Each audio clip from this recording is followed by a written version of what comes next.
2023年5月26日凌晨1点30分左右，韩国釜山的街头上，一名学生装扮的女孩拉着一个沉重的行李箱，在路边拦截了一辆出租车。她叫郑有珍，23岁，戴着眼镜，稚气未脱，身高不到1.5米，给人邻家小妹的感觉。出租车停下来之后呢，司机看是一名女孩带着一个行李箱，司机大哥以为女孩是要到机场或者是火车站。当这女孩上车之后，要求司机开往凉山市的洛东江边，那里是一处森林公园。3更半夜的一个女孩去偏远的森林公园要做什么呢？司机大哥有些疑惑，不过呢，看着女孩的样子也不像打劫的，所以司机大哥没有多想，驾车开往目的地。路上郑有珍一句话都没有说，表情阴晴不定。还没有到目的地，在一处偏僻的森林边上，郑有珍要求停车。这里没有人家，树林里呢长满了杂草。郑有珍下车到后备箱里拿行李箱，那个行李箱看起来非常的沉重。司机想帮忙，但是呢，郑有珍谢绝了他的好意。他让司机在这里等他，一会儿呢，他还会回来坐他的车。3更半夜，荒郊野外司机将车停在了树林边上。这时司机回想起女孩拉的行李箱下面似乎有深色的液体，这让他越想越不对劲儿。郑有珍的行为太可疑了，司机最后决定报警。大概20分钟左右，郑有珍拉着行李箱返回。司机注意到那个行李箱比之前要轻了很多。司机告诉郑有珍自己已经报警了。郑有珍并没有慌张，表现得非常的淡定。没多久，警察赶到了现场。司机仔细描述了整个过程，随后警察打开了郑有珍的行李箱，里面果然有很多的红色液体。郑有珍解释说自己来例假了，不小心弄到了行李箱里。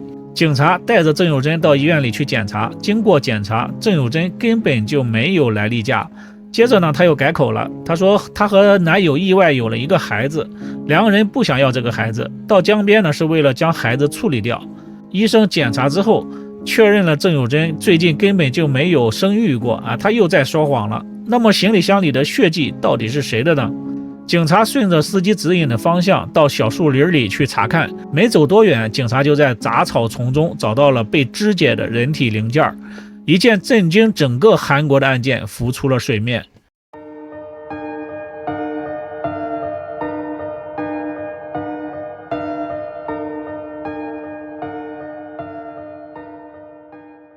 经过化验，草丛中发现的残骸属于一名成年的女性，不是婴儿，和行李箱里的 DNA 是一致的。警察还在那个行李箱里还发现了一张不属于郑有珍的身份证和手机。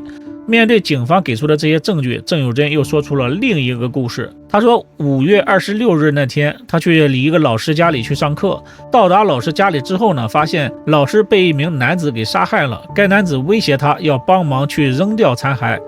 然而对于该男子的容貌，郑有珍无法描述，而且抛尸的时候郑有珍只有一个人，那么他为什么不报警呢？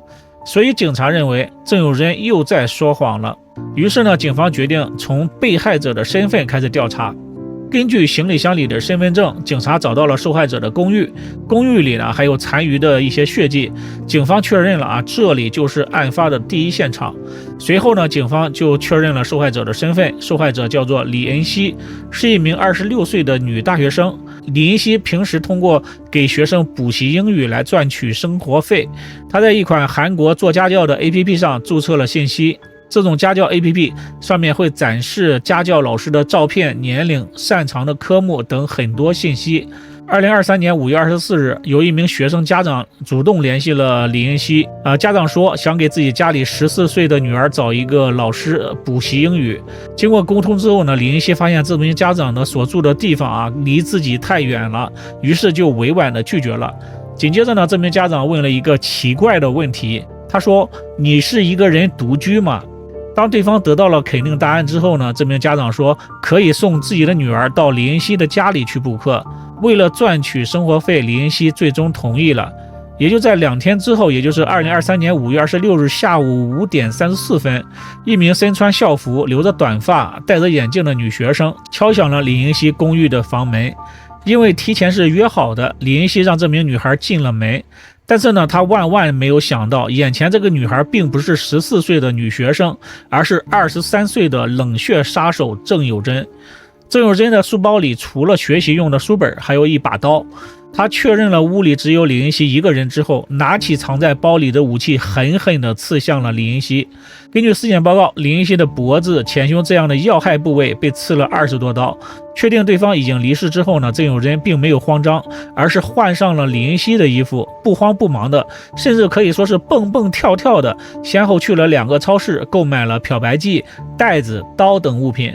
监控当中可以看出，他根本就没有躲避摄像头的想法，脚步轻快，完全没有刚刚杀过人的那种紧张。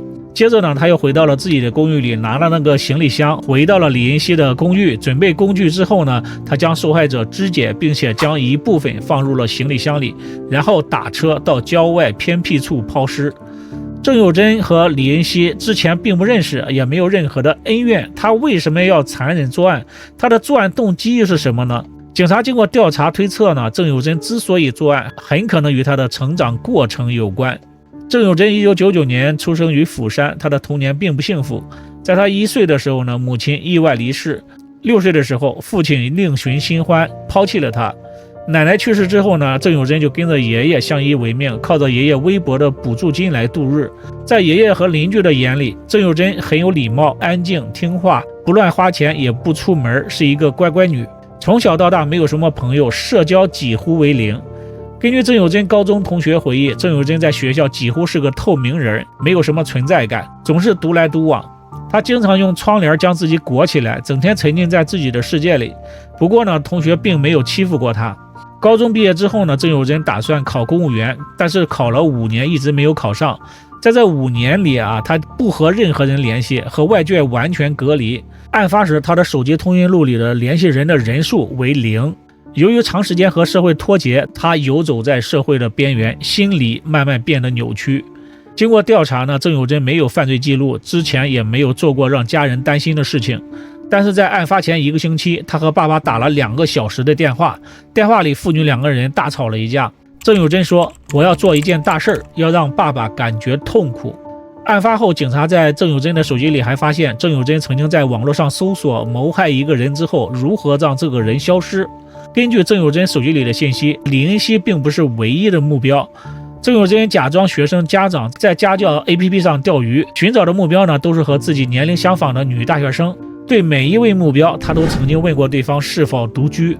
在谋害李云熙之前，郑有贞已经联系了另一名女大学生，已经谈到了要去那个女大学生的住处的时候，因为家里地方实在太小了，那位女大学生最终拒绝了，这才躲过了一劫。而紧接着呢，李云熙就成为了他的目标。为了伪装成中学生郑有贞呢还专门买了一套中学生的衣服，把长发剪成齐肩。谁也想不到，身高不到1.5米、人畜无害的女学生，竟然是一名冷血杀手。经过警方的询问呢，最终郑有贞说出了作案的动机。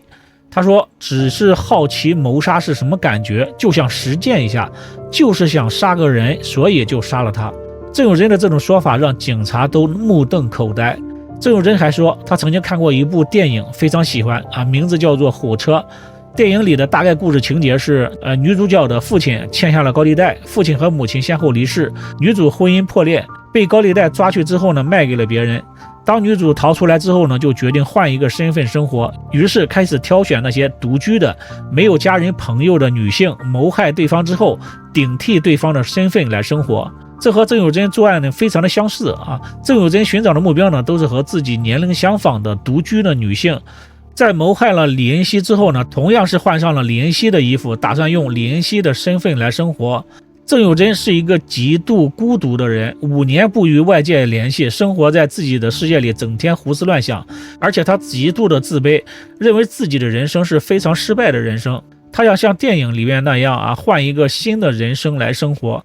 但是这种想法是非常危险又无知的，没有谁能够凭空消失，也不可能被取代。根据韩国的法律，在未经法庭宣判之前呢，犯罪嫌疑人的个人信息和肖像是受法律保护的，一般不会公开。但是此案的性质太过恶劣了。2023年6月1日，韩国警方公开了郑有贞的头像和个人信息。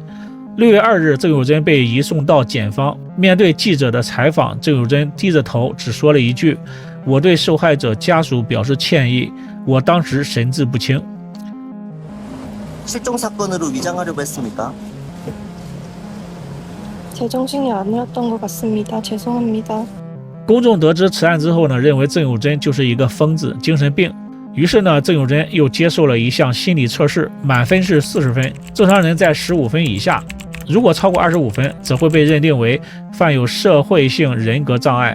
郑有贞测试的分数为28分，比江浩顺还要高1分。要知道，江浩顺是韩国著名的连环杀手，曾经谋害了10名女性，十分的狡猾残忍。郑有贞的分数比江浩顺还要高，如果没有被抓住的话，几乎可以肯定郑有贞是100%还会作案。2023年10月27日，此案在韩国釜山地方法院审理，检方指控郑有贞犯有故意杀人罪等多项罪名。经过1个月的审理，在2023年11月24日，法庭宣判郑有贞犯故意杀人罪罪名成立。但是考虑到他的年龄和精神状态，最终宣判郑有贞无期徒刑，并且佩戴电子追踪装置30年。之后呢，检方认为判刑过轻，提起上诉，要求判郑有贞死刑。郑有贞同时也上诉，要求轻判。他表示自己非常的后悔，曾21次提交反省书。2024年2月28日，二审开庭。考虑到郑有贞不幸的成长经历难以让他承担全部责任，最终呢，法院维持一审无期徒刑原判。2024年6月，韩国最高法院维持郑有贞无期徒刑原判的判定，郑有贞将会在监狱里度过他的余生。